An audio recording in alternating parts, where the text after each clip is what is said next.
Ich möchte vielleicht ein wenig über die Zielsetzungen und Motivation für diese Heinz von Foerster Lectures sagen. Wir versuchen an diesem, meistens ist es der 13. November, das ist Foerster Geburtstag, diesmal war der 13. November ein Samstag, deswegen haben wir immer vom 15.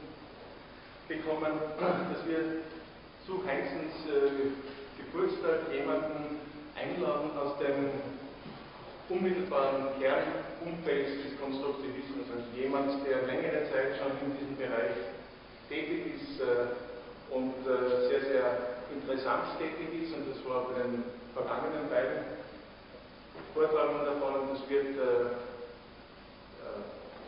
dürfte nicht zu viel versprechen, das wird auch heute der Fall sein. Es ist mit Ranulph Glanville ist jemand hier, der seit den 60er Jahren ganz intensiv innerhalb der konstruktivistischen Richtung, einerseits bei Heinz von Foerster in Illinois, dann mit Gordon Pask zusammengearbeitet hat, bei den beiden auch agiert hat, und Ranulph hat auch in den weiteren Jahren und Jahrzehnten sehr eng mit diesen großen alten Vertretern des Konstruktivismus Kontakt gepflegt, und speziell mit Gordon Pask. Also wir haben heute wirklich jemanden aus dem Kernbereich des Konstruktivismus gewonnen. Zweiter wesentlicher Punkt für die ganze Veranstaltung ist, es soll weniger etwas sein, wo über diese großen alten Herren gesprochen wird, die jetzt auch nicht mehr bei uns sind, also Stefan Bier, Heinz von Foerster, sind ja verstorben, sondern die mit ihnen etwas erzählen. Und die versuchen, das, was so ein Erbe hier ist, weiterzutreiben und weiterzuentwickeln. Es ist weniger eine Nostalgie, sondern es werden neue Entwürfe präsentiert. Das war bei den letzten beiden Lectures der Fall, und verspreche wieder nicht zu viel, das wird auch diesmal der Fall sein. Der dritte Punkt ist, diese Lectures sollen etwas, nachdem das die Richtung ja auch heißt, radikaler Konstruktivismus, soll etwas radikal sein und auch etwas Neues bringen. Und hier hat Ranulph selber etwas versprochen, nämlich in seinem Abstract heißt The sort of understanding implicit in second-order cybernetics radically changes how we can understand the world and how, as a result, the world changes. So, das Versprechen, etwas radikal konfrontiert zu werden, kommt von Ranulph selber, und es gibt zusätzlich noch etwas. Er verspricht etwas Zweites. The change in worldview that cybernetic offers us is as radical as any recent change of understanding, although it is far less known. Mit was radikal konfrontiert, es ist was Neues und etwas Unbekanntes. Und viel höher kann man eigentlich die Latte beim Vortrag nicht legen. Wenn wir schon bei gelebten Latten sind und Risiken, die solche Sachen mit sich bringen, möchte ich mit etwas Profunden schließen. Da ist mir diese Heinz von Foerster Satz eingefallen, dass der Hörer und nicht der Sender die Bedeutung eines Satzes bestimmt, und ausgehend von diesem Aphorismus möchte ich so mit einem Fundamentalsatz schließen, nämlich mit dem Satz von der vierfachen Wurzel eines hinreichenden Risikos an einem Abend wie dem heutigen. Also diese 4 Wurzeln des Risikos betrifft zunächst einmal, das ist aber die geringste, das bin ich selber, und mein Risiko, ob Sie mich so verstehen, wie ich gerne verstanden werden wollte. Also das ist insofern auch ein kleines Risiko, weil ich gleich aufhöre mit der Einleitung. Das zweite Risiko ist das Risiko des Vortragenden, dass seine Bedeutung und der Ausdrücke von radikalen, neuen und Unbekannten auch von Ihnen geteilt werden. Das dritte Risiko tragen Sie selber. Nämlich Ihr Risiko ist jenes, dass Sie aus dem, was Ranulph jetzt erzählen wird, ob Sie das Ganze so zuordnen können, dass es auch Ihren Kriterien und Erwartungen entspricht dessen, was neu ist, was radikal neu und was unbekannt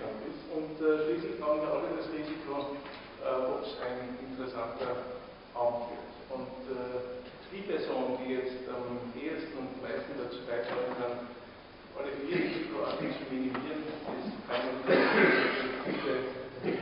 sich mit dem Vortrag zu beginnen.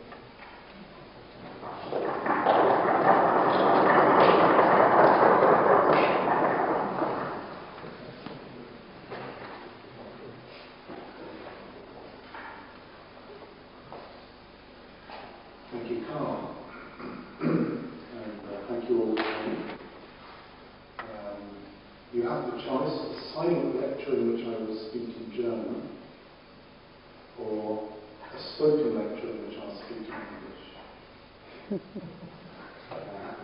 There is a paper of mine called Emptiness, which consists of a blank page, which has actually been translated into German, so it is possible for me to give a silent lecture in German, but not spoken.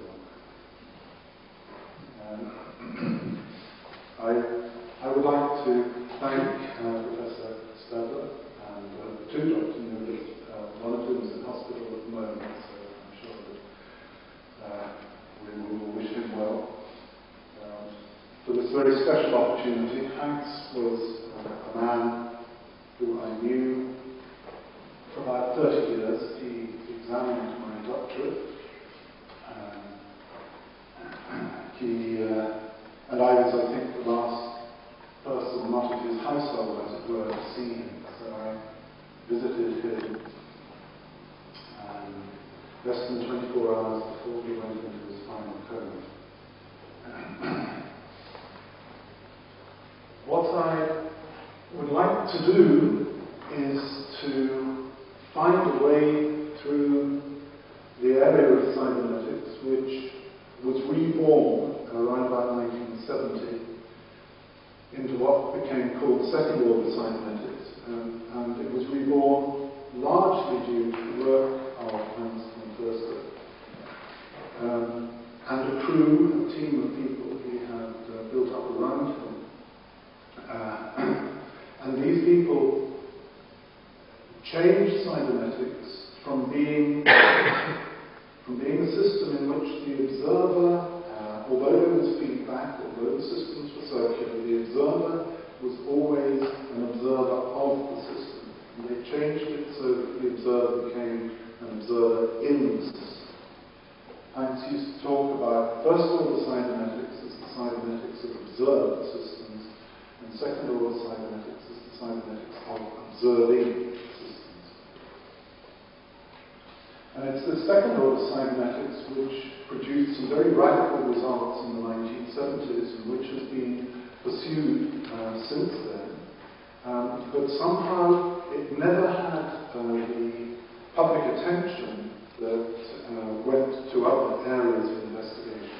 And it may be that what second order cybernetics was offering was in fact rather more radical than what was being offered elsewhere.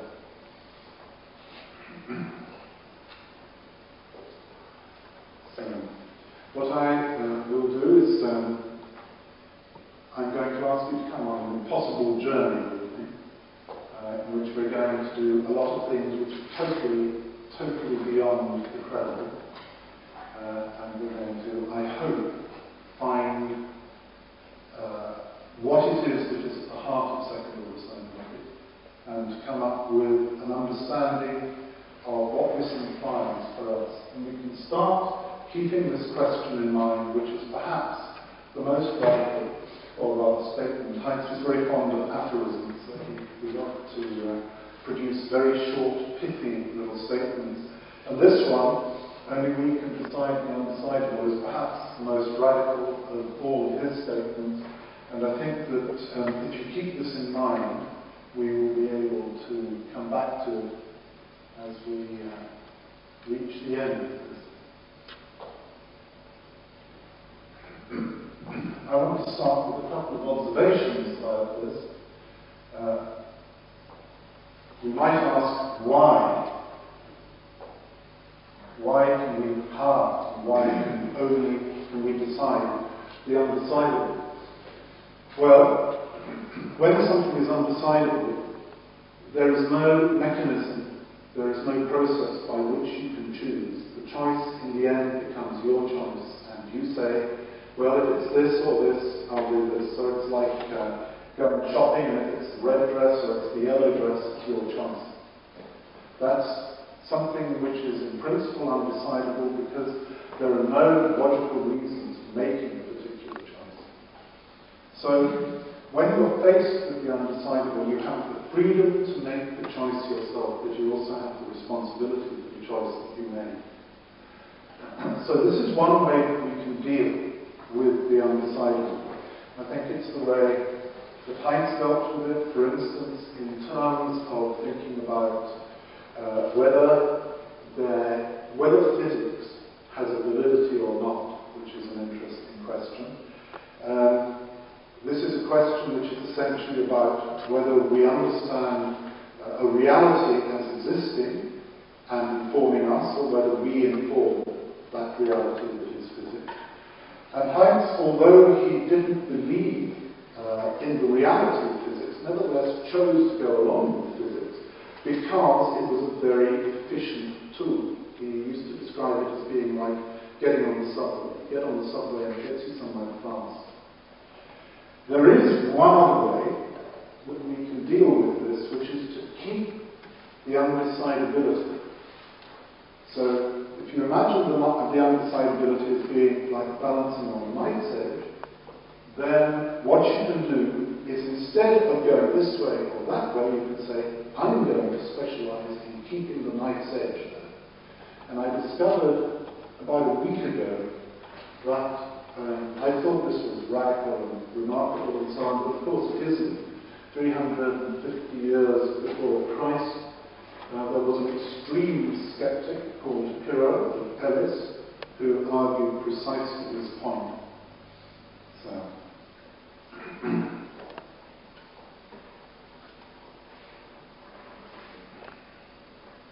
this talk is divided into 7 or 8 sections, and this is the one where I want you to do something completely impossible. I want you to imagine ignorance. Take a moment for this.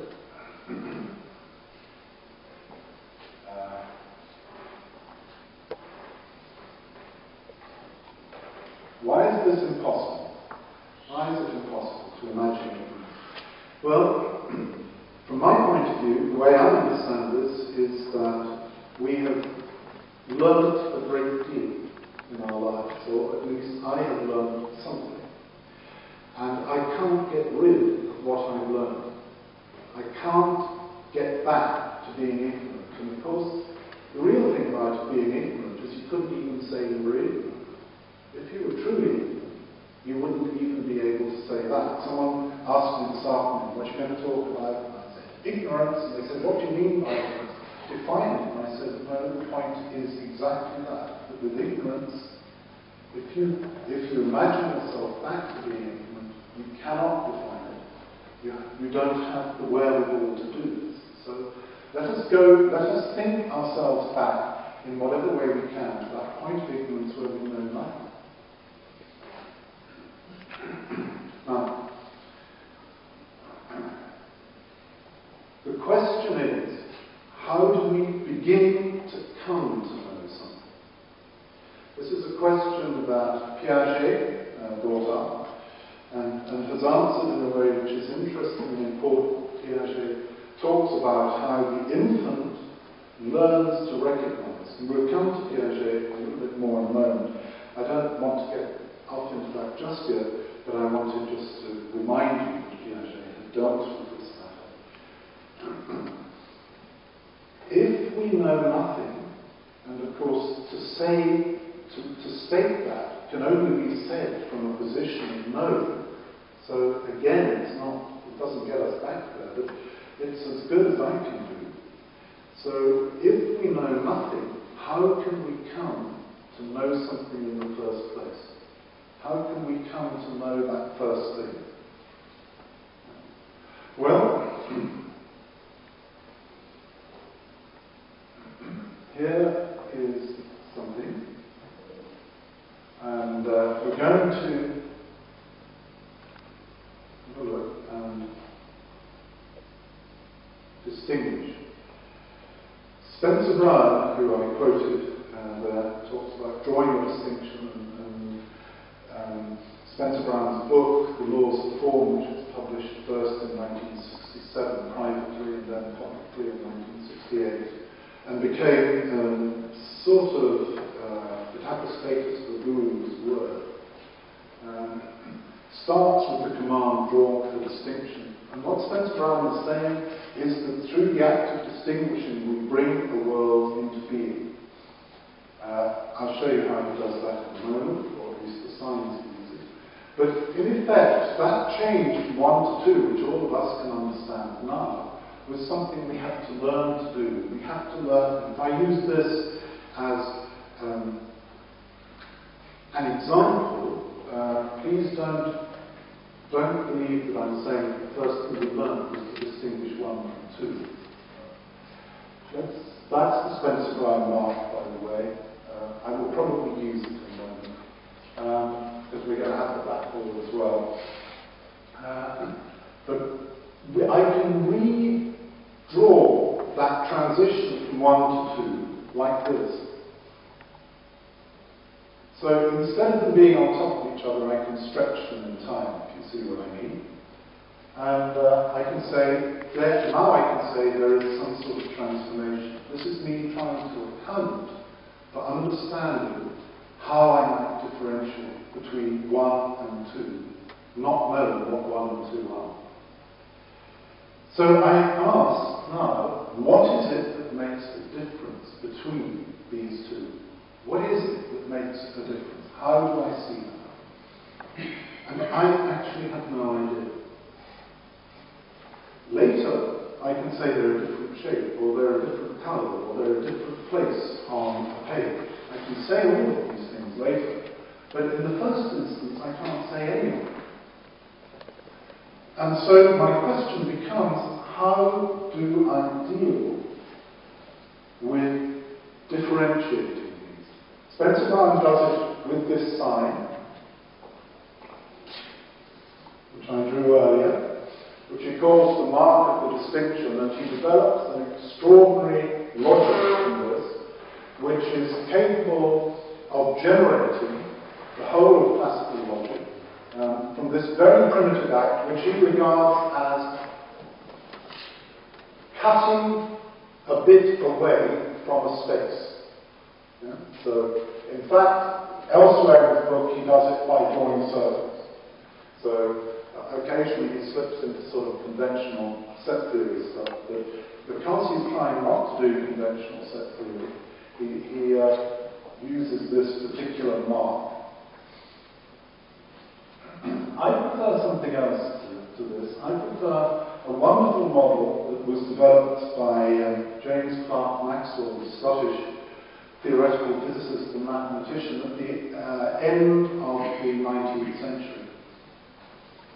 And he developed the notion of what we call a black box. Please don't confuse this black box with the one in aeroplanes, which is orange. The black box is an invention. The black box doesn't exist, and you can't get inside it. The black box is a thought experiment. There have been ways of talking about the black box that have pretended that it is not a thought experiment, and that you can actually get inside it. I think that these guys, the people who talk in that way, for instance, it was very common amongst behaviourist psychologists, I think that those people have forgotten the point and the origin of using this as a way of thinking. The point of the black box is precisely that it allows what you don't know. The black box is something which almost institutionalizes ignorance. So at least in that respect, if I use the black box as a model, then I can talk about ignorance, because the black box is about not knowing. You insert a black box between 1 and 2, and that black box, this is a reason these programs are so awful, you have to keep going back and pressing the button. There it is, there's the black box, and you ask, what is it doing? Now, by putting a black box in between these two things, I have first of all differentiated them, and secondly, I have turned them into an input and an output. So the one on the left, which was number 1 in this case, becomes an input, and the number 2 is the output from this black box.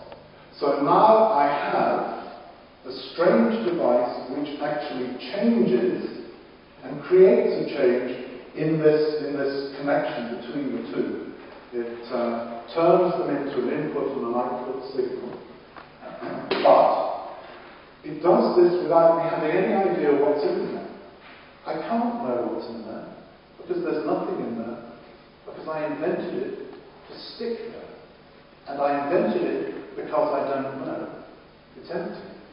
It's in order to give me an explanation. So it's one of the things that Bateson called rather nicely an explanatory principle, except this isn't a principle, this is a device. What I do is I put the box there, I get an input and an output as a result, and I say something happens inside the box, transform function, and that means that there is a relationship between the input and the output. This is a fantasy. Whether or not there actually is a relationship, I have no idea. I've just invented something which allows me to treat it as if there is a relationship, but I don't have to know what's going on. It's a magical device. It's quite wonderful, because it allows us to get away with being ignorant. It allows us not to have to make an outrageous claim that we really know what's going on.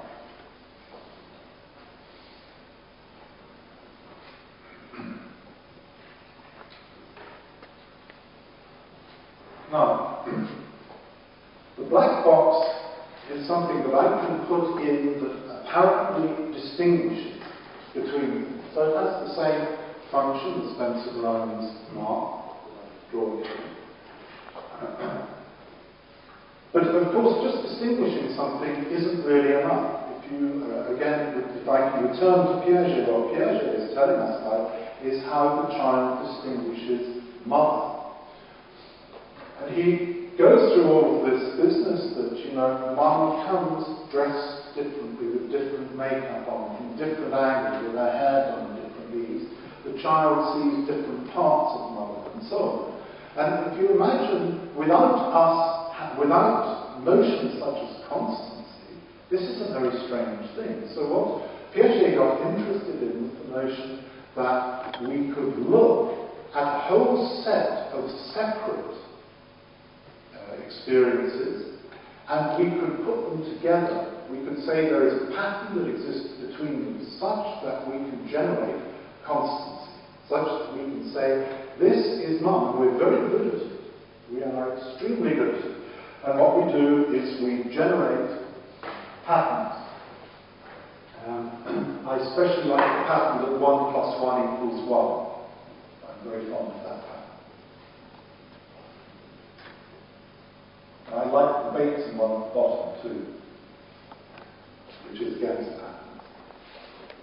patterns. Why are we interested in patterns? Well, Occam's razor is, in a sense, as good a reason as any. Occam's razor, which was up there in Latin and basically says don't complicate things, is a device that encourages us to be mean. Occam's razor says if you can use one word where you would have used 2, use the one word. So it's also known as the principle of parsimony. Now, if you have a whole set of different experiences, if you can call all of them mum, you've clearly been very efficient. I mean, just imagine the number of times you have seen your mother, and to be able to call her mum on every occasion is an extremely efficient way of dealing with all of your different experiences. Yet each one is actually different. That's why I like the Batesian comment that was at the bottom, the one from the Zen Master, about how boring it is to actually go on recognizing things. It's much better to see each experience fresh. But that's not what we do. And if you want to become a Zen master, you spend years learning to see each experience fresh. And I don't know how to do it, but you seem to. So,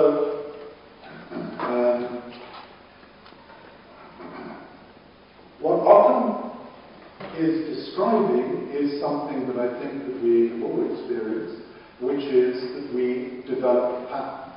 When we develop patterns, we can see constancy, and when we have constancy, we can understand the world as being made of regular events and recognizable events, and because of this, we have a certain mastery over them.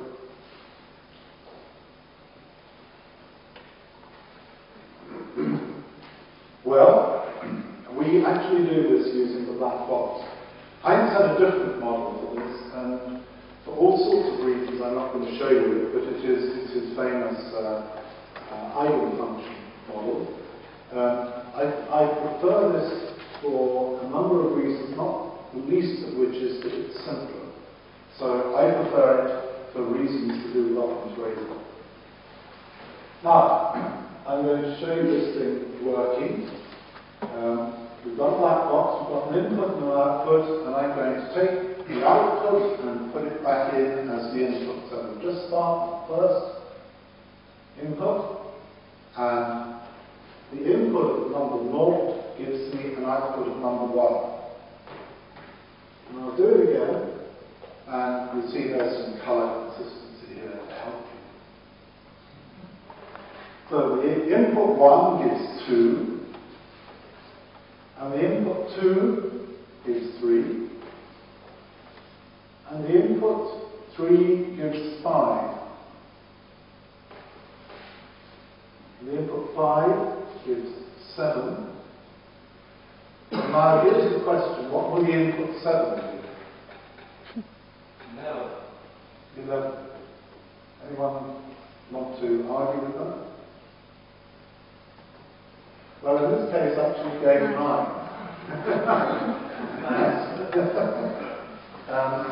There are several reasons for this. The first is that, of course, if I hadn't put in those very first ones just to get it going, then if you look 3, 5, 7, 9, that's even numbers, isn't it? So it's adding 2. But of course, what you were getting at is the prime numbers. And usually I set it up, this thing, so that everyone assumes that it will be 9. But what they get is, of course, 11. So by you giving me 11, you enabled me to make my point even better. Thank you. But the truth of the matter is it could have given me a 0, and it would have been just as accurate and just as good, because the black box isn't there. The black box isn't giving me anything. I have no idea what's going on there. The fact that it produces some numbers doesn't mean to say it will go on producing numbers. And the fact that I can find a pattern in the numbers that it produces doesn't mean to say that pattern will continue. It does very often, but actually it doesn't also very often. And one of the things which is so extraordinary is our ability to dismiss the times that the world doesn't match the pattern that we have decided it should. And if you don't believe, have a look at any statistical distribution and a curve drawn through it. Or alternatively a map made of holes that archaeologists do, which is just like another statistical distribution. Sorry, Carl.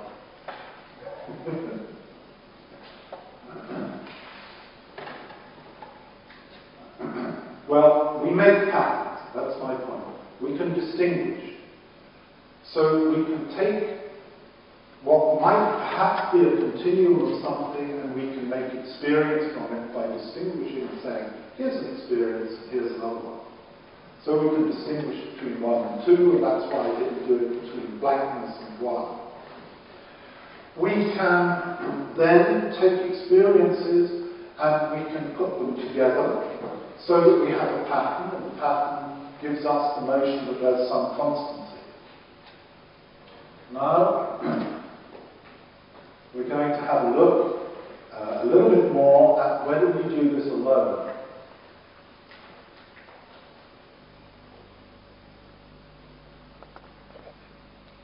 Now, let me suggest to you that in distinguishing mum, I also distinguish myself. There is no mother for me that is separate from my experience, which I have, and it is from my experience that I create this constancy that I call mum. So, in making mum, I also make myself. And in every distinction that I draw, I am also creating myself. There is no point in me distinguishing, for instance, you, if I don't think there's me. And there's no point in me distinguishing me unless there is something else, because why should I distinguish myself? There's no reason for it. There's nothing to do. I get nothing by distinguishing myself. There is nothing. Unless I can make another, there is nothing to be gained.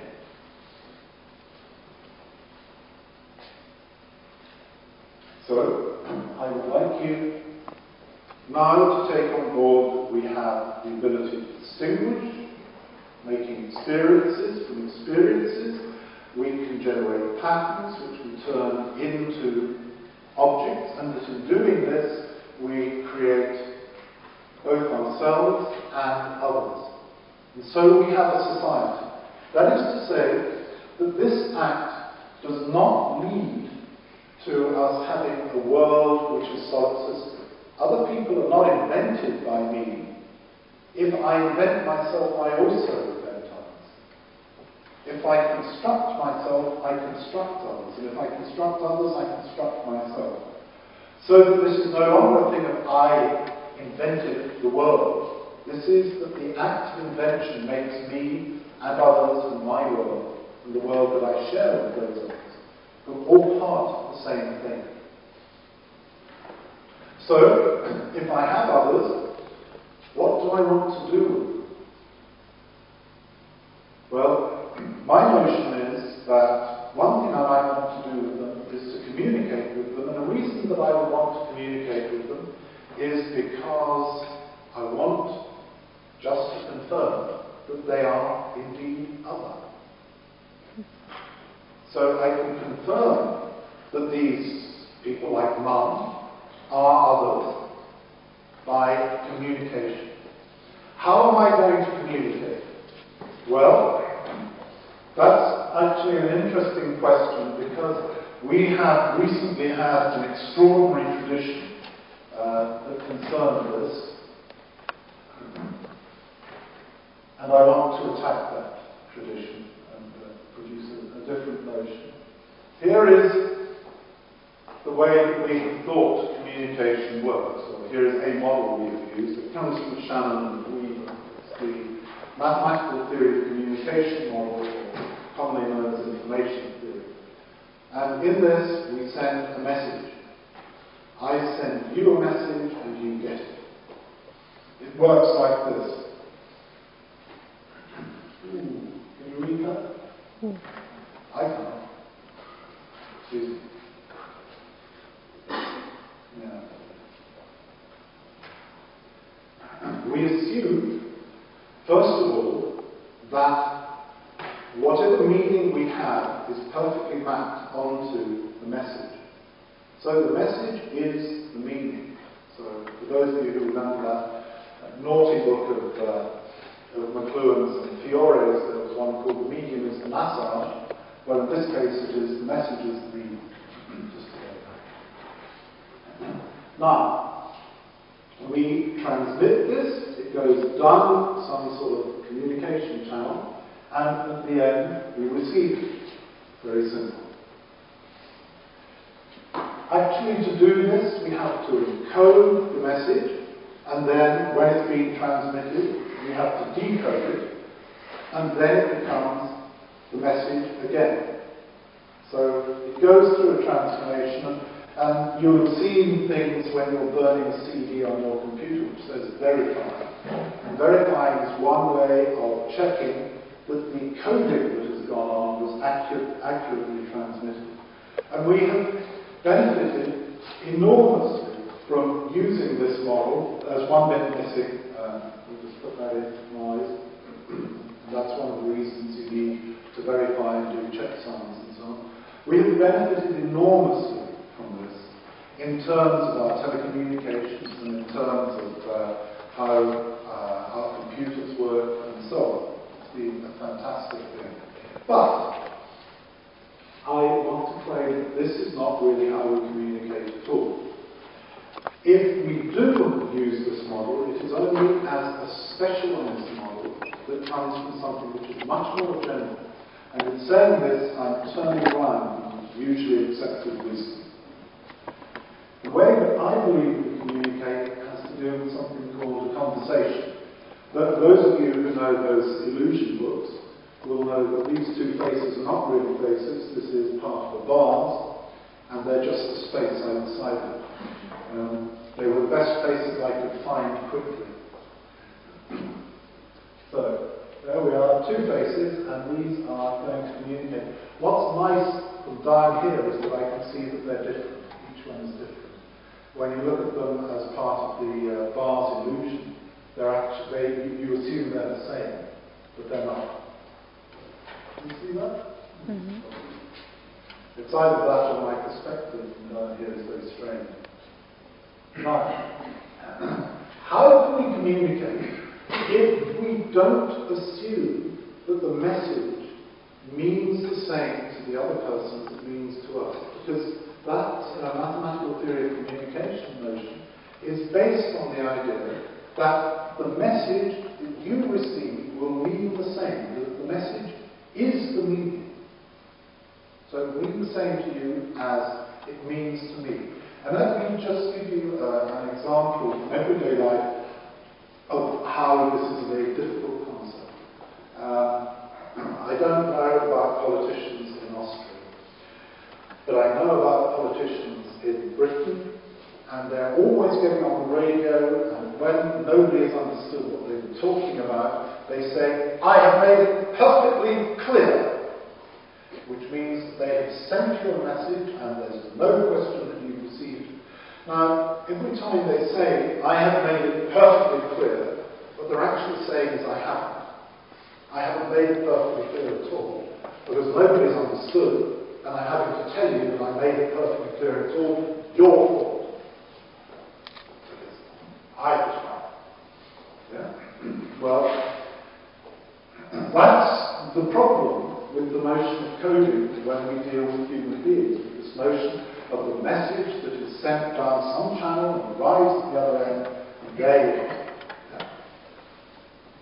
There is a completely different way of thinking about this, and we owe this to Gordon Pask, who was my professor in cybernetics. There were other people who talked about conversation, and other people at the same time, the early 1970s. The philosopher Paul Grice talked about conversation, but when you look at what Grice had to say, he talks about conditions for having a nice conversation, and they're very good conditions. But he does nothing like what Pask did, which was to analyse the mechanism of the anatomy of a conversation, so that you could understand it, so you could recreate it as something which could be shared with machines, and which could be used to test how good the conversation was between people. Here's a very simple example of a conversation between two people.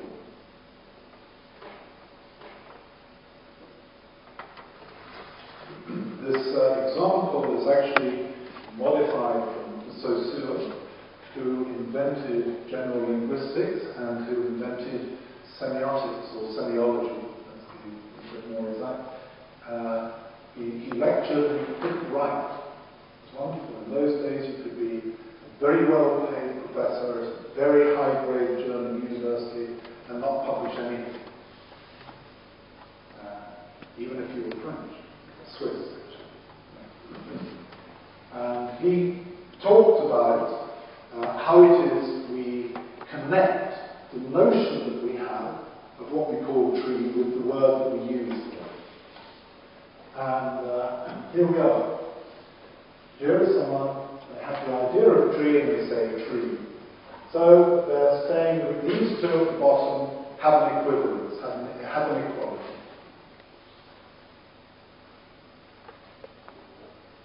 So, one on the left says tree, and it zooms over to the one on the right. The one on the right hears something around. I have no idea, by the way, what that person is. I have no idea what you're hearing from me. But I am having a conversation with you. I keep looking at you and checking how bored you are, how interested, how fidgety, whether you're smiling at the right moment. So we're having a conversation. It's just I'm using all the words, but you're telling me lots of things. So this one hears whatever it is tree and understands. It's not the same. We have no way of knowing. I have no idea what's going on in your head. And if you think you know what's going on in my head, you're wrong. And I don't know what's going on in my head.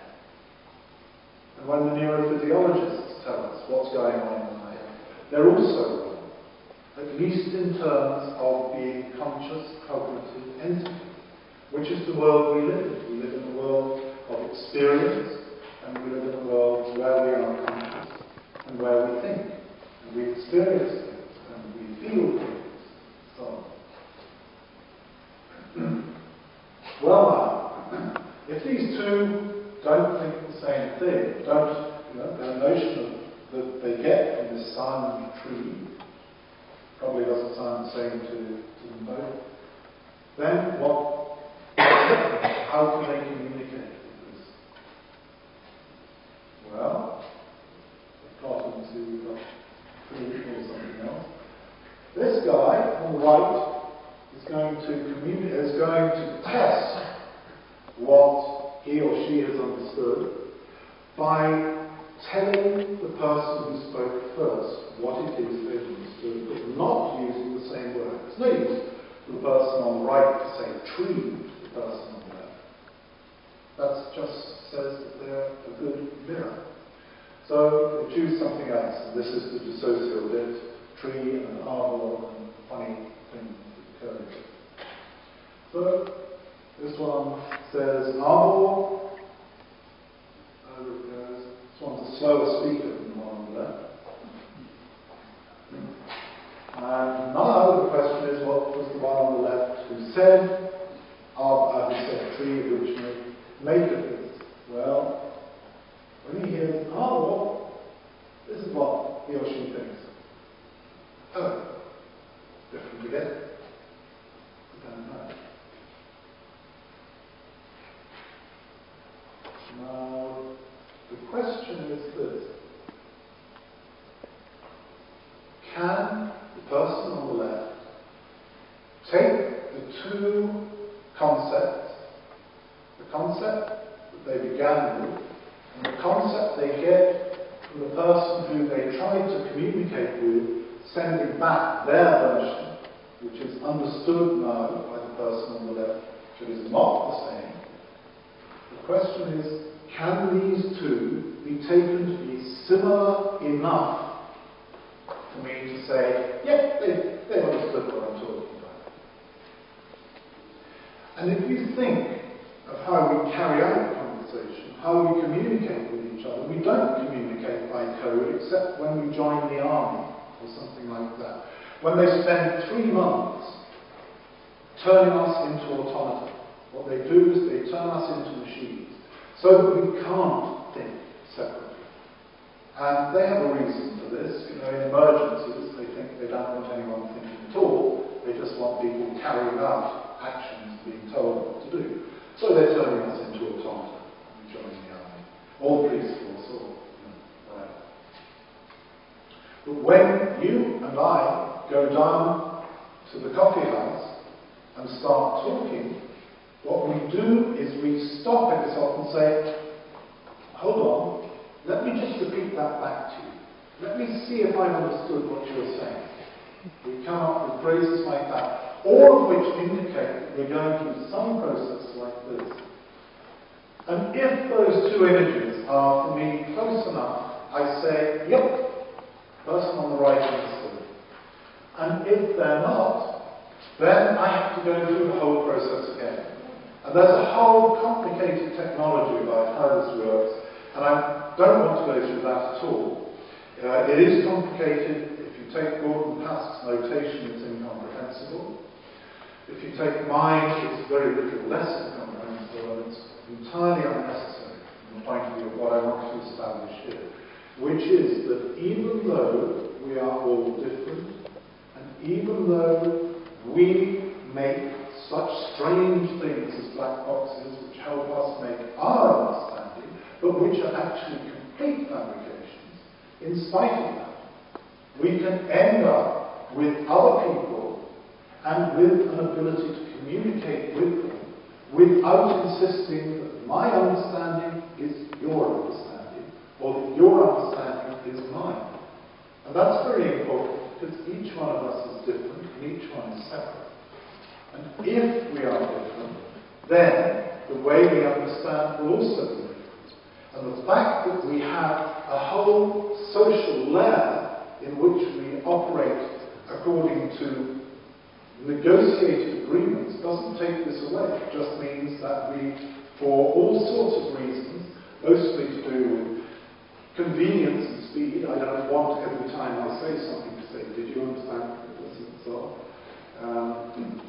So we come to agree that certain things mean certain things. We come to behave as if we understood them the same. It doesn't mean that we do understand them the same. It means that we have an extremely good way of working a shortcut. And it's terrific. Language is wonderful. Now, just to summarize this, in this case, we can say that these two pictures of trees on the left are the same, and they're the same as the one on the right. Of course, they're not the same. They're only similar. And of course, what I'm saying here is a nonsense at one level, but at the level that we are talking using an agreed language, which we do here, then it's probably okay to say something like this. And that probably shows us, at least gives us a way into understand how it is that we can each understand differently, yet we can each communicate and enjoy and maintain that.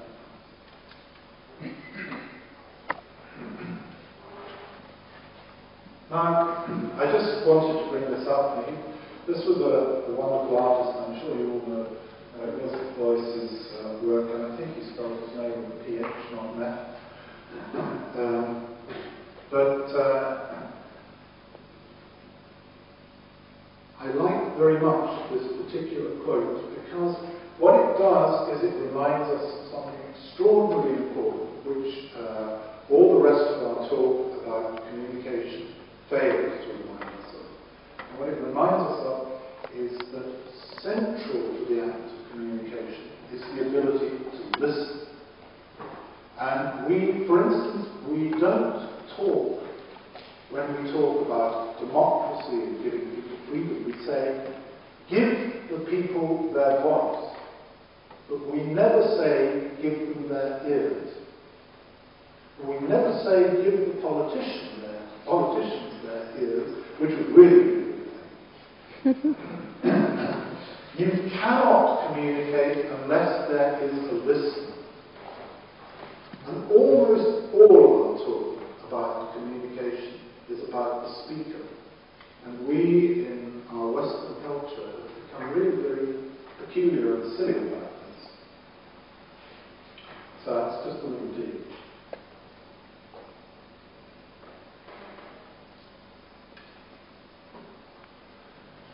there is something quite extraordinary that I have done so far.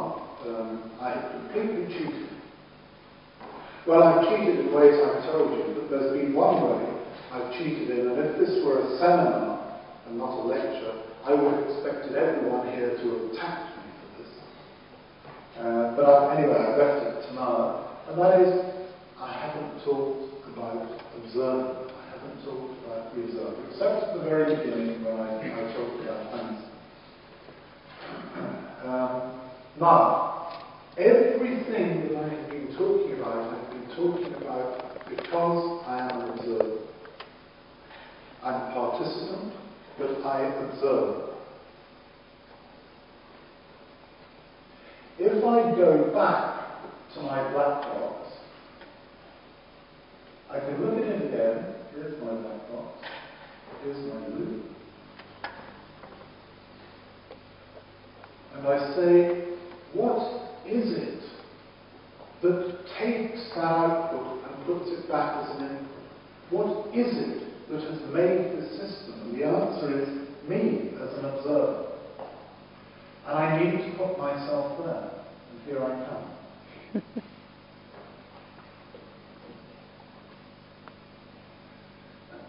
Everything I have been talking about has been to do with the notion of experience. It's also been to do with the notion of observe. If I was feeling very sharp, I would be able to quote that Naturana quote about nothing is known except by a knower, and then Heinz's modification of it, and all battle that has gone on about it. But what I would like to do here is to modify my earlier picture of the black box, and I've modified it to include this observer. Without the observer, there is no black box. I invented this. I was the observer. I observed that there was some change. I don't know how, but I saw a change. And I invented all this technology that I stuck in there to allow me to understand that change and to model it, to say, yes, there is a change, to distinguish it, then to say, this change is part of the pattern. And to do that by feeding my outputs back in as inputs and so on. It's all been done for this strange observer. What does the observer do? Well, the observer actually does two things here. The observer looks at the black box and looks at the input and looks at the output. And then the observer takes these and says, what's going on here? So the observer is looking outwards, and then when the observer has collected the idea of what the input and output is, the observer is looking inward and saying, what's going on with this? That means that there are actually two phases to this diagram. There is the phase where the observer is looking at the black box, and there's the phase where the observer is looking at the input and output that it has seen as a result of looking at the black box.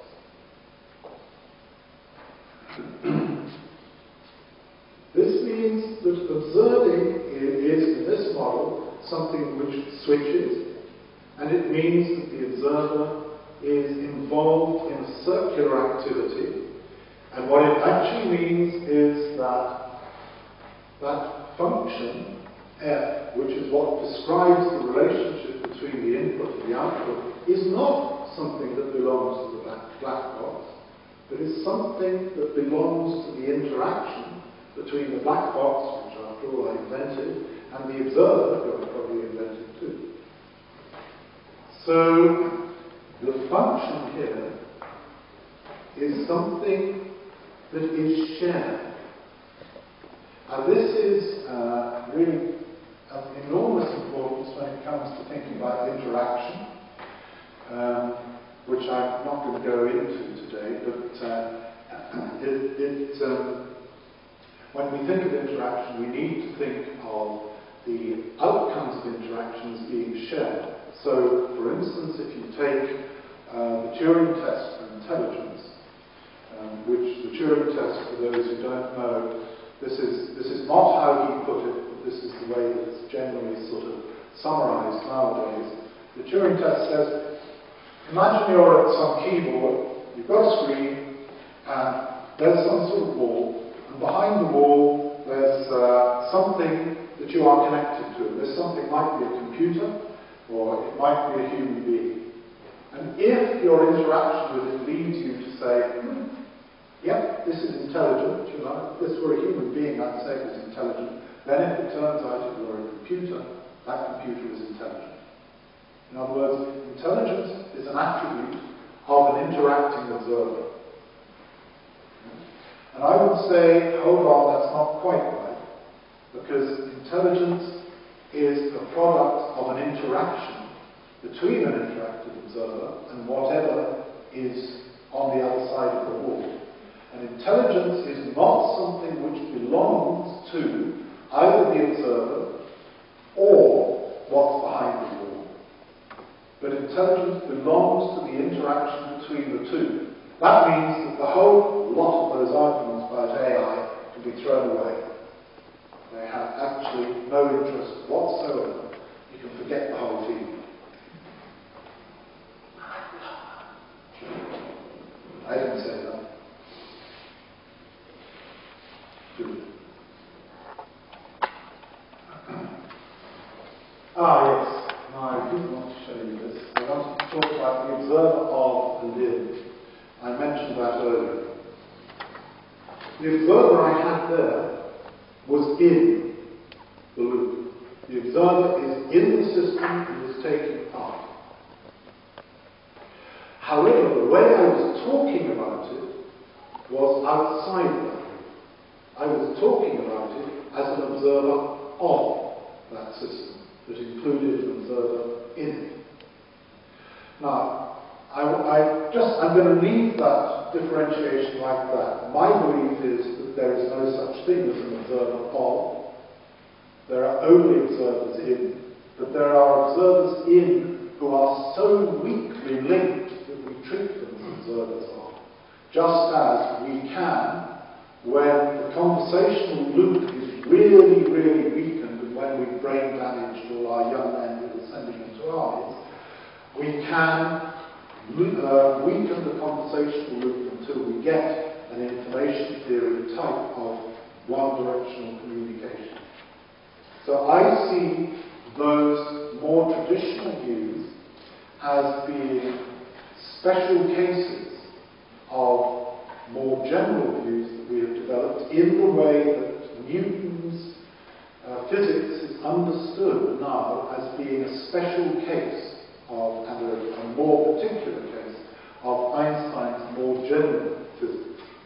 So these simple ways of looking are actually very effective and very valuable, and most of the time we don't need to worry about them.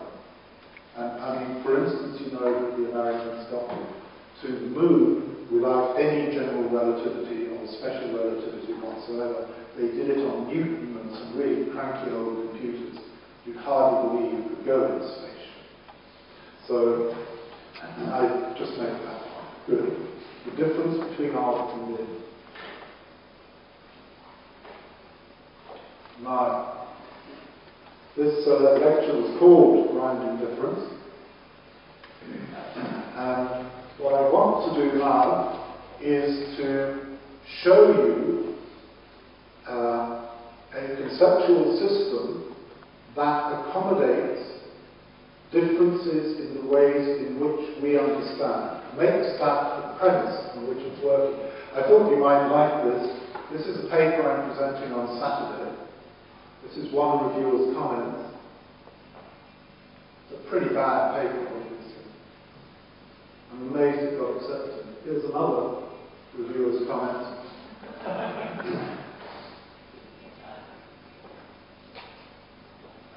I show you this to make it as plain as I can that we see what we think is the same thing, and we see it differently. And I couldn't really see anything that was better than this, and also sort of more rude to me in a way. bit of deflation. Now, I'm going to use the blackboard. The blackboard is quite the best device for lecturers. The reason being you can turn it back on the audience and think.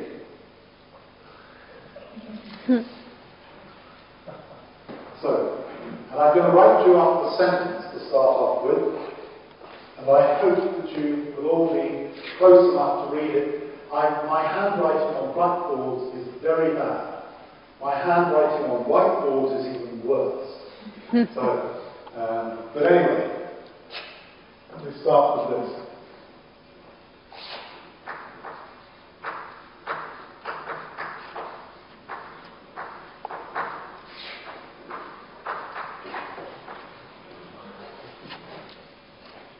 Can you read that? Clear enough? It says, I observed this. Now, I've been arguing about observation all the time, and I'm going to make observation an entry condition for taking part in this thing that I'm going to deal with now. If that's the case, then I have to ask how there can be an I to observe this. And the answer is that I observe I. So let me just put something over here. Say,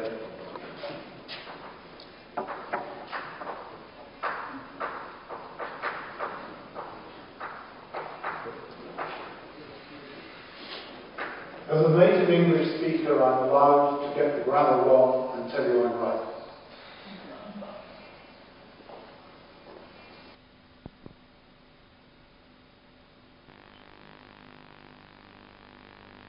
Well, the native English speaker.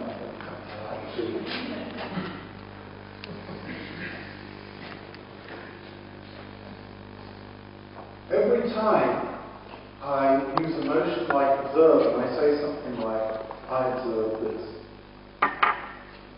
I'm implying a whole lot more. I'm implying something much more complicated, because for me to credit the I have to observe I, because that's the entry condition. And it's the same for this. This reflects something that I could have mentioned earlier. I had it up on the board, something that I call the law, or principle of mutual reciprocity. It's so named so that it sounds really clumsy and difficult. It's supposed to sound pretentious and just as if it had been written by a French academic. It actually is something very simple. What it says is this. When I draw a distinction for that which is on each side, what I am prepared to give to one side, I must be prepared to give to the other. Not that it has to happen, but it has to be possible, at least as a notion. This means that if I draw a distinction and I give to the notion of mother pleasantness, I would also have the possibility that I could give myself the notion of pleasantness. But I don't have to, I can say, actually I'm awful. Okay? So the law of mutual reciprocity says that if you draw a distinction, what happens on one side must also be possible on the other side. Why? That's really difficult. That's an assumption. But it's also to do with that notion that if I distinguish between the things, there's no reason for what I put on one side not to be possible on the other side. So it's sort of a fairness criteria. All political parties should have the same numbers of members of parliament. I don't think I know that.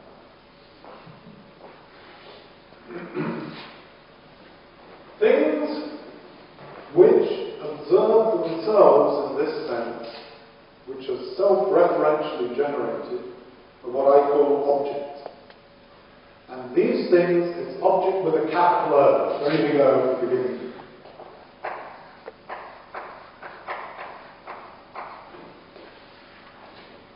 I call them objects is because the word object in English has so changed meaning that it means itself and the complete opposite of itself all at the same time.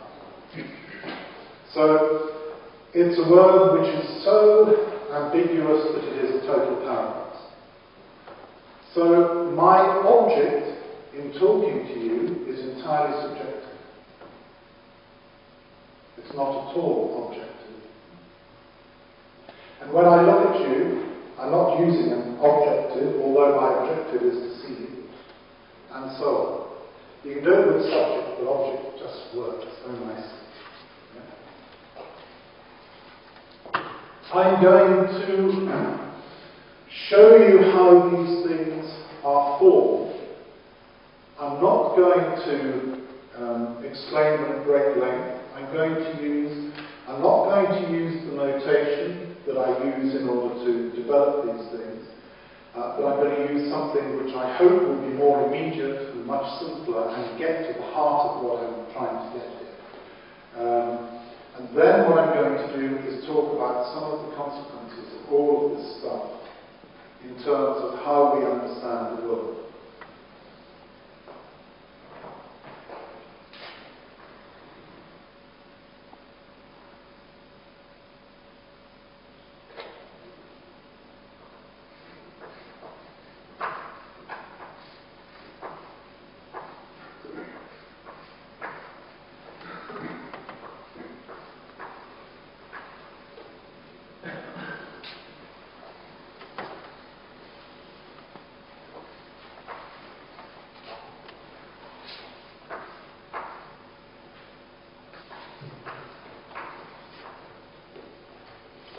This is a pun. This is I. Those of you who did physics will know the standard symbol for an observer. Yes, it's an eye. But it's of course the wrong sort of eye, which is EYE.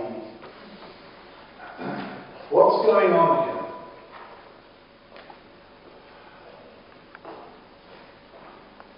What I'm saying is, do you remember the business with the black box and the observer? The observer has two different functions. One of them is looking out at the black box, and one of them is considering what the information from the black box is telling you.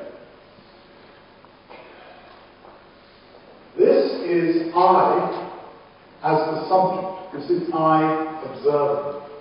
This is the observing bit.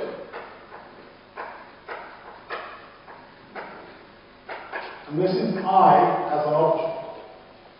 But there's only one I, so it can't be in both places at once. So it moves from side to side. I as subject, I as object, I as subject, I as object. And this is just opening up a circle and representing it as a series of steps that happen in time. So these are half phases. This is a half phase and a half phase, and that's gone through a whole phase, and now it starts again. Is that reasonably clear? Is there someone for whom it's not reasonably clear, nod or something? Those of you for whom it's reasonably clear, that's great. But is there anyone who's stuck in this? Who wants to admit it? Difficult, isn't it? Sorry. Yeah, looking in the same direction, they're not looking at each other. That's right, that's on purpose. But of course, that's just in my musing eye. I could turn them around, but I want to do something with the fact that these are not symmetrical. Yeah, so I'm going to use them. But yes, you're right. Okay. So this is object A.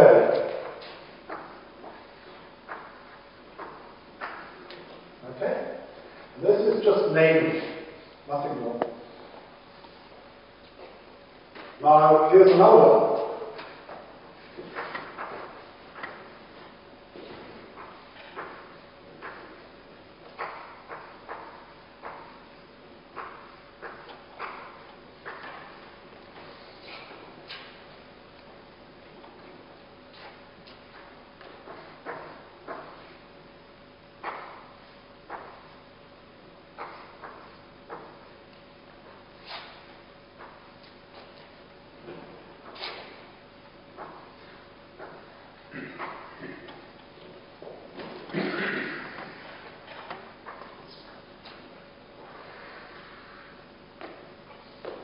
This is just another one of these things. What's interesting to me is that these generate time. There wasn't time before this. Time comes about because of the insistence that something cannot be in two places. It can only be in one place, but there need to be the two places, the subject and the object, if you will. The observing and the observed. Now we get your eye. Yeah? There's a slot here. There's one here. On the observing side.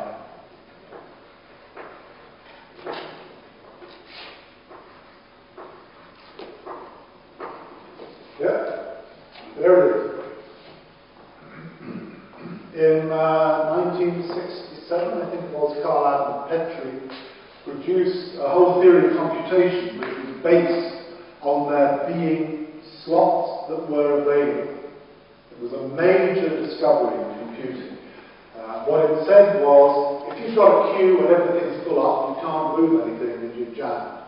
It said that what makes it possible to compute is having a hole in front of you.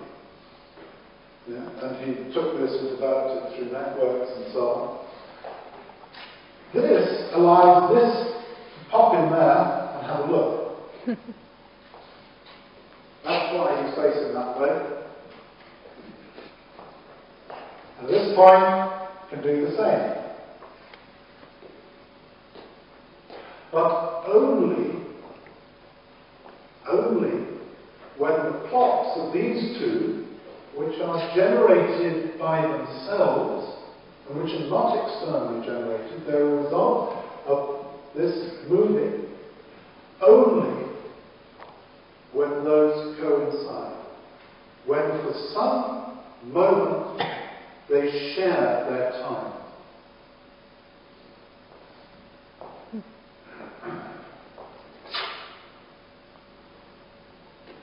I'm going to represent this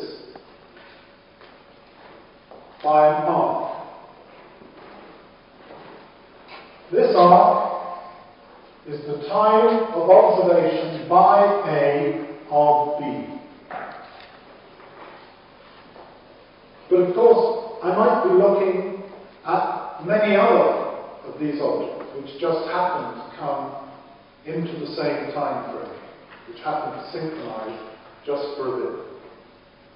Now, this is me looking at object C.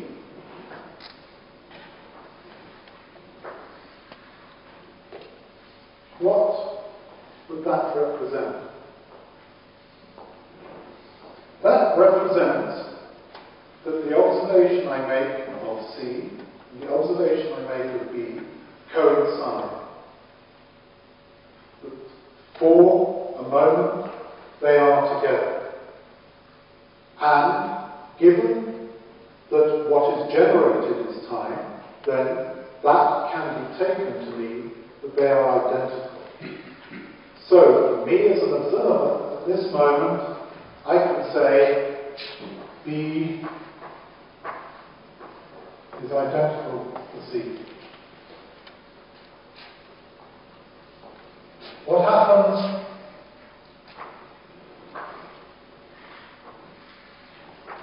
when they overlap?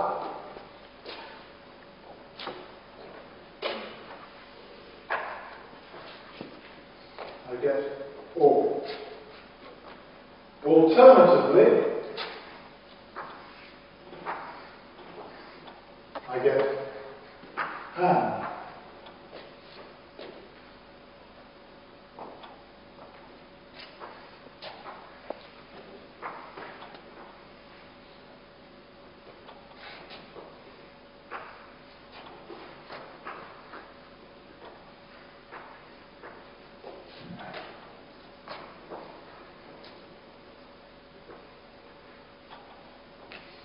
If C, then B.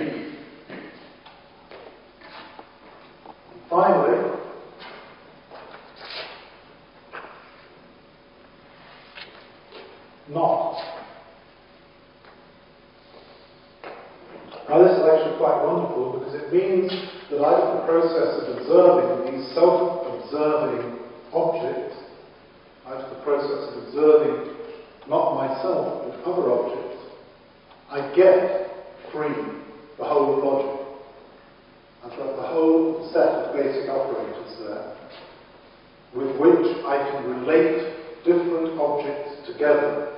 And so I can do such things as representing, which representation is saying this and this are the same at the moment. So the dissociative tree in word, that's what that's doing. Alright. What is powerful about this?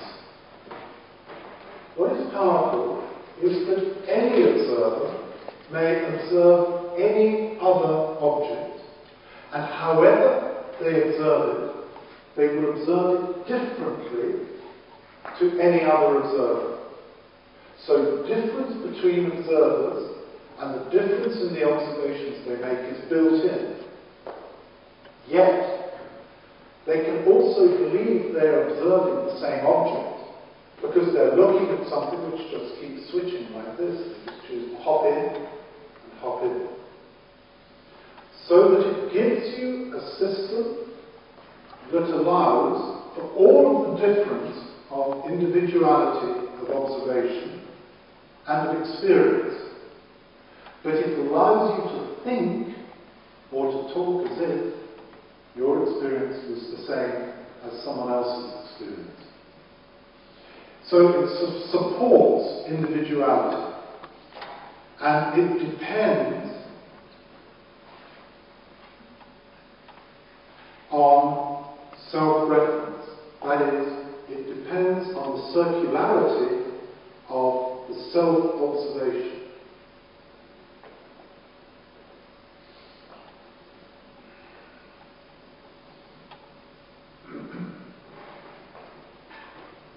What does this mean for us? I've been trying to establish that there is a way of thinking about our experience of the world and beginning to account for starting from nothing and building a world in which we have recognizable, constant entities, and then that we can communicate with these, we can communicate with each other, and eventually that we can set up a framework which allows multiple views, an infinite and infinitude of views and understandings to exist. And what does it mean? Well, it means several things. One is that we live in a world in which we cannot discuss in terms of any conventional notion of truth. There is no truth in a system like this except truth to myself. What there is, however, is beauty. And I want to maintain that actually all the best scientific judgments have in the end been made not on truth but on beauty. And I want to claim that we now live in an age where truth is such a hard notion that we're beginning to have to find something else, and that something else should be beauty. You want to ask me what beauty is, and I will leave the room very fast. I can't tell you. But I can recognize it. And I thought it was quite wonderful to find this a very conservative university, the University of Western Australia, with guys who can hear. It's a very advanced, interesting university. Profoundly creative. And this was on a little tablet by a pond. And there it was, just sitting there. It's just the most wonderful thing to find in the middle of the Australian desert. Secondly, here are a couple of quotes, a couple more little aphorisms from Heinz. What he called his ethical, his aesthetical imperative, as you see. I do hate lecturers who read their slides. Can all you guys read? You all went to school and you all know how to read. So you don't need me to read these for you. So I don't have to patronise you by reading, do I? Good, because I'm facing the wrong way anyway.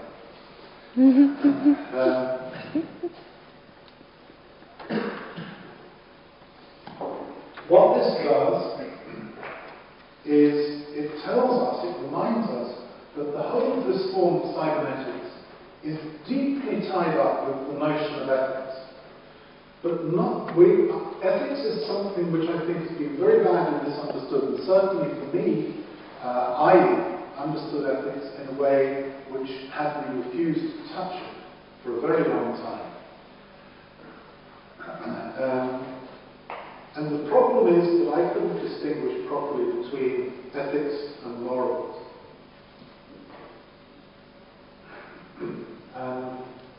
Heinz distinguishes between these really very nicely. So morals is thou shalt, and ethics is here's what I'm going to do.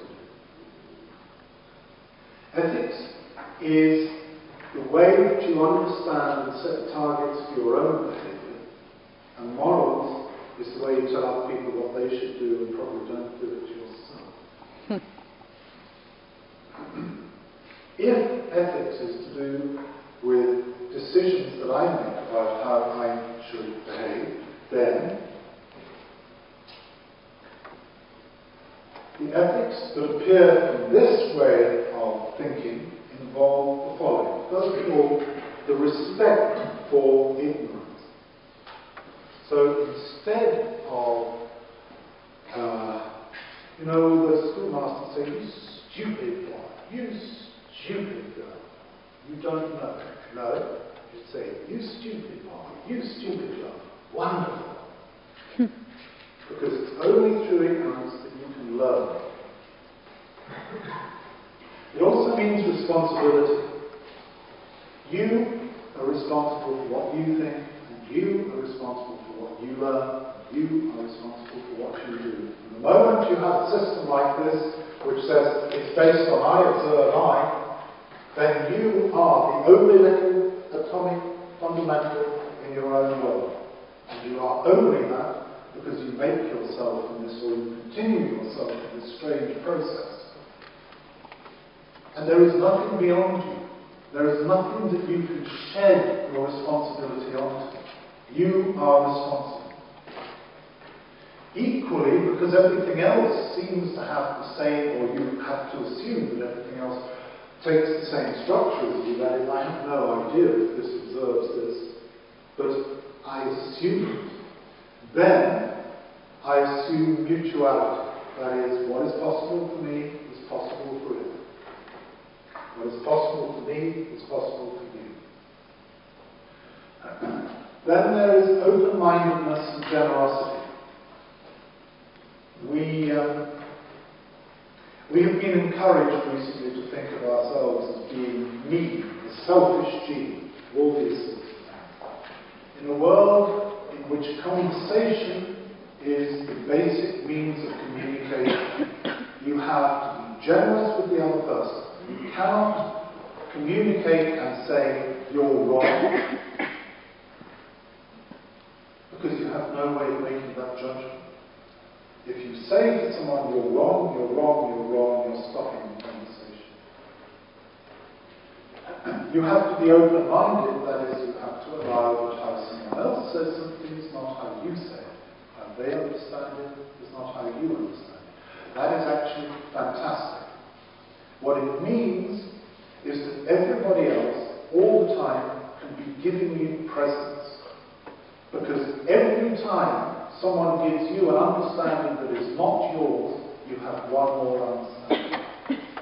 Always a present. Fantastic. Great way of increasing creativity. It means that we live in a world of sharing, because that's what conversation does. It means that we live in a world in which we have to trust and we have to behave in a trustworthy way. Well, then we've got a little comment about anarchy. This down here is an anarchic system. There is no hierarchy in it. It is full of things that regulate themselves, that make themselves. and that are in the end responsible for themselves to themselves. Now, we have been inclined to think of institutionalized anarchy, as it were. That is, the anarchy of Proudhon and so on, which is an anarchy that gets tied up with socialism and so on. I'm not against socialism, but what I want to say is that anarchy doesn't mean that. Anarchy means being without government. And this is a system that has no governance in it, or at least no governance of the other. The only governance is of yourself, which is the process of continuing to be, going round in a circle. There are systems that work like that. Things like Alcoholics Anonymous is a completely anarchic organisation in those terms. The Froebel Kindergarten is essentially an anarchic institution, which is one which is run around the individuality of the child and the need for the teacher to recognise in the child, not to force the child to do this, that, or the other, but to recognise in the child the wish that they have to achieve certain things at certain times.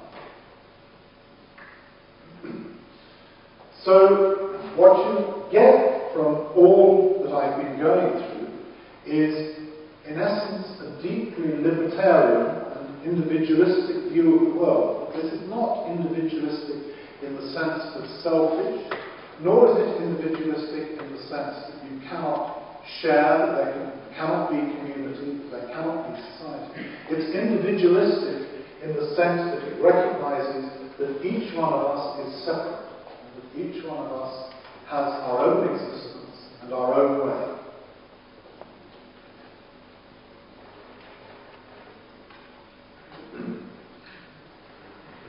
I think that this leads to the greatest of Heinz's personal qualities, which was the ability to wonder, to be struck by amazement, which is also, I think, one of the great human qualities. I think it leads to us being able to aim high and miss instead of aim low and achieve it.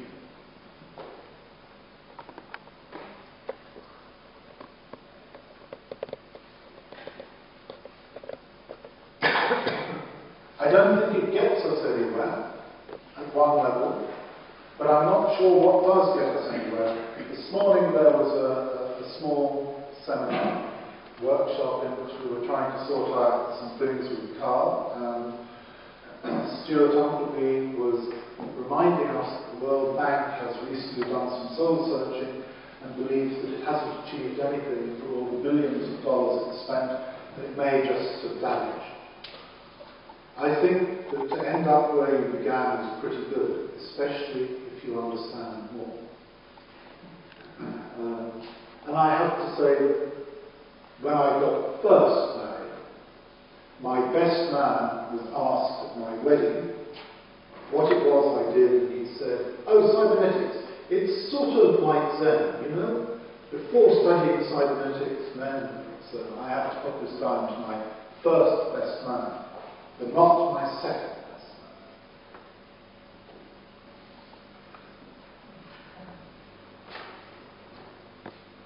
And so we return to where we started.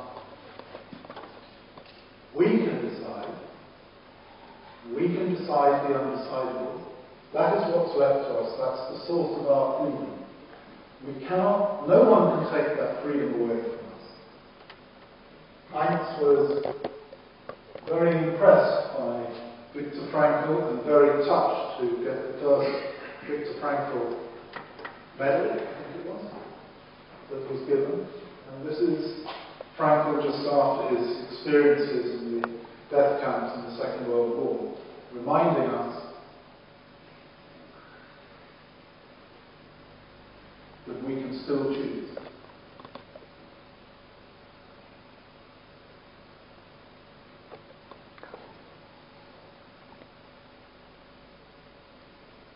And with that, dragon, Chinese dragon eating its own tail. Thank you.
Maybe we shouldn't have. There'd be far less road accidents if we did, but there would be far more bed accidents. I can't understand why you have to make this an either or. It seems to me that both are interesting and both have their value. I would really rather not preach. I don't like preaching. I don't like telling people what they should do. I probably don't like it because I do too much of it. I think that ignorance is a wonderful device for inspiring us. I don't think we can learn unless we admit our ignorance. On the other hand, I think that we are essentially always ignorant at one level, and we will remain in that ignorance. That is, we live in experience, not in knowledge. Nevertheless, I think that we are capable of establishing a wonderful fantasy of knowledge. And that fantasy gives us all sorts of truly amazing things, and truly wonderful things. I mean, I wouldn't be here if someone hadn't made the Boeing 747. And that depended on a lot of knowledge and a lot of all sorts of things. I think that I would want to differentiate between the private and the public. I don't deny that there is a social world. I don't deny that we put ourselves into society, but then at a certain stage we don't have too much option. I think that one of the things which is interesting about children is how easily they learn a language, or 10 languages, or whatever it is. And one of the things which is difficult for adults is to learn a language, and that's because I see learning a language as being joining a club. And at a certain stage, the entry fee becomes really very high. And it is because we're already too set in those ways to be able to do those things. Because we have learned, because we don't have the ignorance to go back. And even trying to acquire that ignorance is so hard. So if If you've done a few days sailing or something, and then you go back and join a beginner's class, you're never able to be properly in the beginner's class. You will knowing too much. And that goes back to what I was saying at the beginning, that I wanted you to do something impossible and to return to that state of ignorance. So, I think at one level, we never know. We have no idea what's going on. But at another level, where we have conventions that we live by and subscribe to and which make life convenient and fast, then we do indeed. So the black box of cause and effect, for instance, is something which is very powerful and gives us a mastery and an ability to do many fantastic things. But it doesn't mean it's true. And it doesn't mean that we know that. It means that in this way of doing things, we manage to make the world conform, make our world conform, since our world is at that stage social, it's not just mine. And yeah, I think that's it. But I don't think it's an either or. But I do think there's great power in accepting and understanding that we are essentially ignorant. Yes. I'm referring to your assumption of symmetry in observation, which I perfectly understand when it comes to persons. But I wonder in which sense you could imagine a stone observing itself. Well, the problem is that all the verbs we have for doing this sort of thing they're essentially verbs of people, and verbs of animals, and verbs of action in that sort of way. I have no idea what I mean by observe. And many, many years, 30 years after first beginning to put these ideas together, I still don't know what I mean by it. That doesn't stop it being quite a powerful notion. What I would want to say is that I have no idea what a stone is. I have no idea what you do. I have no idea whether a stone can observe or not, or what it would mean to a stone.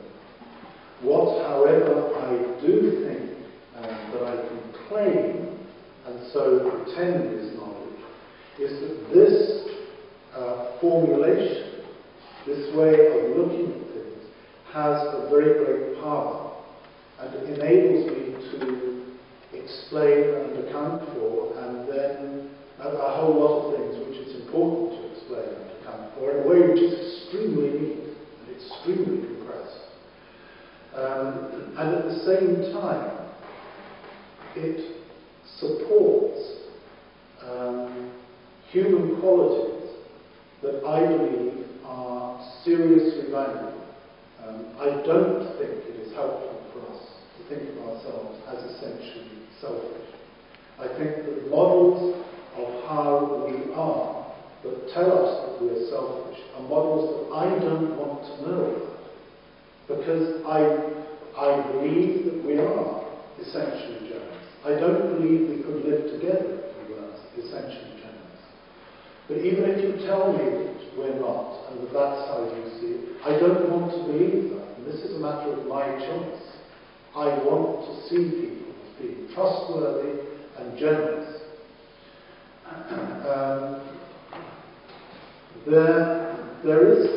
There's another question hiding in there.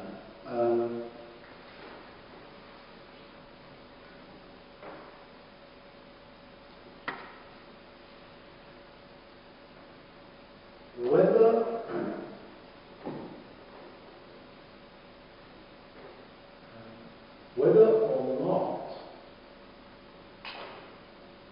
the world or stones or whatever are like this, in order to be able to understand that there might be a stone and what a stone might be like, I need something like this. I think part of what what you want to do is to stand outside the stone and to judge it. And I find that I less and less want to do that at this level. On the ordinary level of picking one up and throwing it and bouncing it on the water, of course, I'm perfectly happy to do that. I don't regard that as cruelty to stones. Whereas if I picked up a goat and threw it and bounced it off the water, I would regard that as cruelty to goats. Yeah? So I'm perfectly happy to accept it in that world, on that level at which I operate, the level of the shortcuts and so on. But at the level where I try to think what it is that could allow me to achieve those shortcuts, then I have a problem. And it is that the world that I can understand can only be through my understanding. And what is or is not there is not part of the question. And I'll give you, in a way, an example. A year or so ago I gave a lecture which was actually about being slow and ambiguous. So I'm very interested in very slow and very ambiguous. And someone at the end asked a question, and I can't remember how the answer came about, but anyway, it had to do with kids playing computer games, or adults too, us playing computer games, getting completely lost in them. Many of those games are zero gravity games.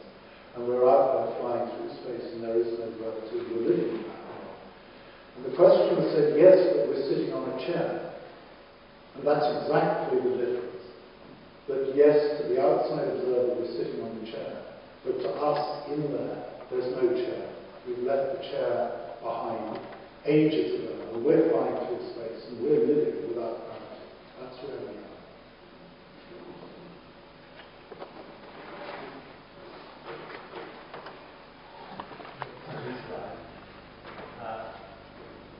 Two arguments to that discussion now.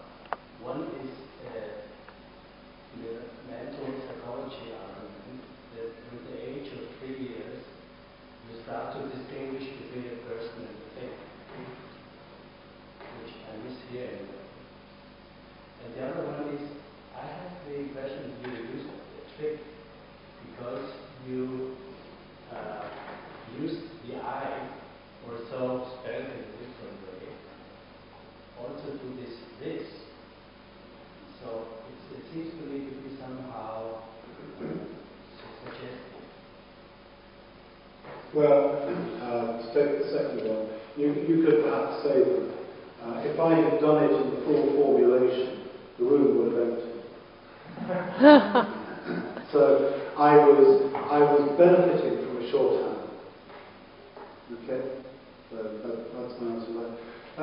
The thing of what happens to children at the age of 3 years, we of course have no idea what happens to children at the age of 3 years. What we do is we stand outside them and we observe them and we make pictures of that.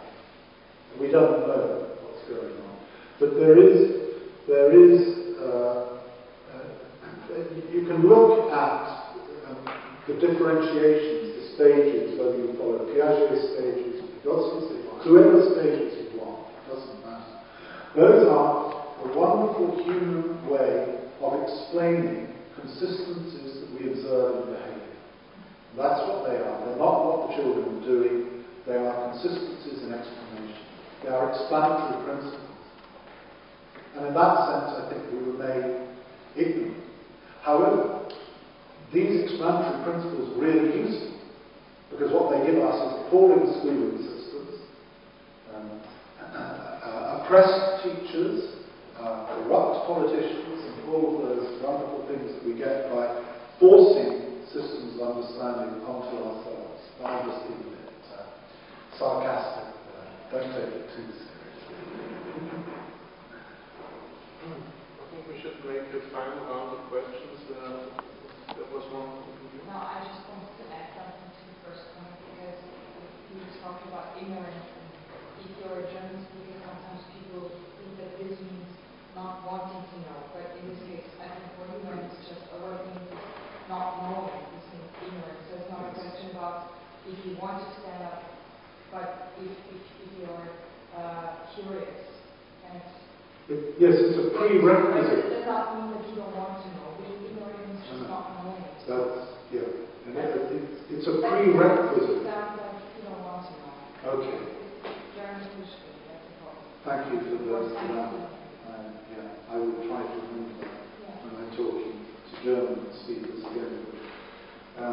For me, ignorance is a prerequisite for learning, for wonder and all these things. But that doesn't mean to say I can't know something and be ignorant about something else and still wonder and so on. And I think that there are things that I know that I think are wonderful. And I also think there are times when I forget that I know. And those are times which are truly wonderful. But there are certain things which take us beyond ourselves, and in a way they deny that first distinction. So there are times we can return, I believe, to that essential innocence and ignorance. And we do it, for instance, when we are very deeply moved. And at those moments, we stop distinguishing ourselves from anything else, and there's no self, and there's no other, and there's none of those things. And those are very strange moments, and then we come out of them, and we try to account for them, but of course we can't, because they exist, because we don't have that whole accounting system. But I can't argue that, I just believe it. It's my experience. Great art does it. For instance. Yeah, just a short one. I was considering this is Heinz von Foerster actually. I was just 2 days ago I was there in echoraum and was watching again Heinz lecture, and that reminded me that actually he was pretty much all the time repeating himself. He was all of his basic papers are about saying 5 or 6 topics, and actually you were repeating thousands just from the other point of view here, and it is going on now for 20, 30 years. And my question is, do you think that this, let's call it constructive or whatever, has a chance to progress? Or is our job just to repeat ourselves and remind, because I must be every time shaken by it, and listening to it, I will say, yes, that's what I want to do, that's how I want to live. So do you think this is our job, just to keep repeating us, just to keep reminding us about wondering, about wanting trust and duty, not so much control, all this kind of stuff? Or do you think anyway there is a possibility to tend to some way of progress, to continuation? Well, progress is a very particular idea that's tied up with all sorts of beliefs. I'm not entirely sure that I any longer hold those beliefs. So I'm not sure that I see this as being a problem. However, what I think has happened is that I don't think there has been a major theoretical development in this area for 25 or 30 years. But I think it's an area which requires a lot of rather slow and patient working at. Because although I can repeat ideas, Heinz could repeat them, or whoever, there's a subtlety in those ideas, and there's a depth in them which needs to be explored and understood to find out what they can mean for us and what they can tell us. What I was doing today was trying to establish a path and a lineage of something. I could have taken one of those ideas and have tried to explore it and look at the consequences and how it works and what it means in much more detail, and covered a whole lot less. So I think that there has been what you might want to call progress, but it's not dramatic stuff. And I don't think that we're capable of endless dramatic shifts. I wait for someone to make another dramatic step, but I don't see it happening. What I see is I see almost every area actually not progressing, but digging into itself. And even the areas that we might think are progressing, like biotech and genetics, seem to me only to be pursuing the ideas that they had 100 years ago, but in ever greater depth and with an awful lot more money than we get for doing this sort of stuff. What I think is valuable about this sort of stuff is that it helps us feel confident and good about ourselves as human beings and about things that we might like to believe, such as that we're all different. And it gives us the ability to believe that in spite of all the pressures that are being applied to us to believe that we're all the same, so the marketing pressures, for instance, all those sorts of things. And it gives us a way of understanding how to live with difference, which gives us real benefits. But this requires a lot of careful consideration. The people who, in a sense, sketched out the terrain, set up the main signposts, and so on. That was their job, and it's other people's job. Just as there was Newton, and he set something up, and in a sense, nothing happened for 300 years. It was just a development and looking in depth at that until it became in some way unsustainable. And then someone found something different. And it was, you could see it, I mean, from Mars, you can see that for the last 100 years it was falling to pieces. It was being held together with a band aid. But that's the way we behave. We're very conservative. We have a revolution and then we try to keep it. Anyone who saw the effect of having a revolution and then trying to have it again in China in the late 1960s knows how very difficult and unproductive it is. I'm not sure that I'm interested in progress myself, but I think that there is a sort of progress, but it's to do with understanding the consequences of a type of thinking. And I think that type of thinking was well sketched out. And I think now the job is to fill in the sketches and to see what those give us.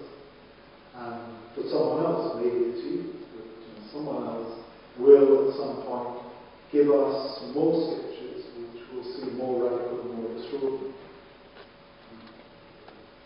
Completely change the order. I think we've progressed now at least in time. And we should come to a closing of this session, and we can continue our talks, discussions, and questions at the restaurant nearby, where I would invite, in the sense of simply joining us, not inviting in the sense of if you come with your purse, you're welcome to join us. If you come like this, go home. just join us.